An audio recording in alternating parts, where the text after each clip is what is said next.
accompanying Jesus Christ on his path to bring us love.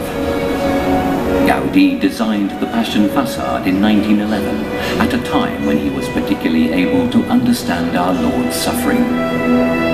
The Passion facade embodies the path that we must ascend, following the Via Crucis in stone represented by this vast altarpiece.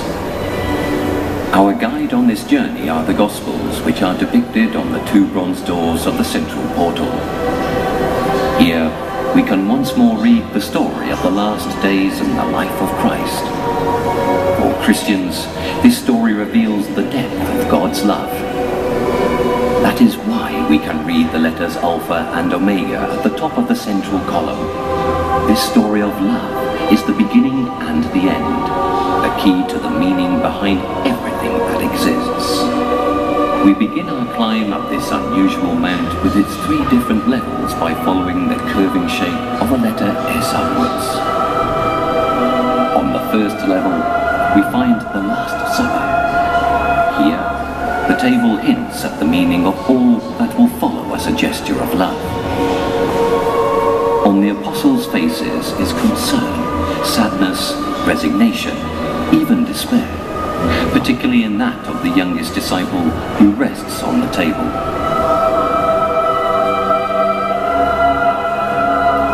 As we move on, we discover the ear of Malchus, one of the Roman soldiers who had come to take the Lord prisoner, which Peter cut off. This reminds us that violence plays no part in God's plans.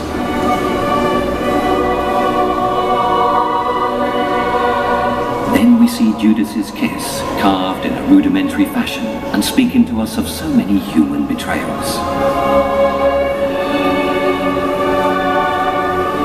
Behind Judas is the serpent. Evil comes from far behind us in order to tempt us. In the center stands the column of the flagellation. Once more, violence is wreaked on the innocent, but this time the Son of God bears the pain.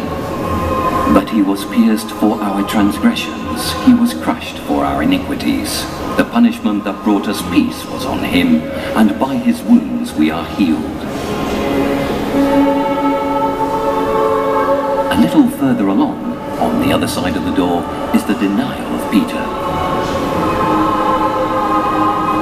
Then we see Pilate washing his hands beside Christ, who gives himself up obediently, a crown of thorns on his head, as we've seen over another of the entrance doors.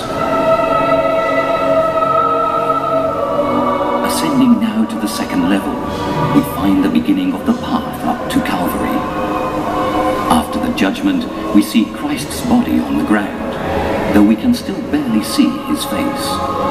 Now, however, we have several close friends amongst the onlookers. We can see the tears of the Virgin Mary, Mary of Cleophas, and Mary Magdalene. And, ready to carry the cross for a while, Simon of Cyrene. In the center is a particularly significant group. Jesus does not occupy the most important place in this work either, and we can barely glimpse his face behind the cross. There are 2 soldiers in helmets, whilst an evangelist, on the left, seems to observe what is happening. In the center is an anonymous faceless woman, Veronica, for she will receive the true face of Christ. At last, through her, we can see Jesus' face, which up until now had almost always been hidden. She discovers and reveals the mystery, her carved veil showing us our own true face. Veronica holds up the mirror so that we can see ourselves in it. Longinus on his horse reminds us of just how close the drama is. A spear pierces the stone as it would flesh. On the third level, we come to the end of our ascent. On the left, soldiers carry as close as once more power and innocent.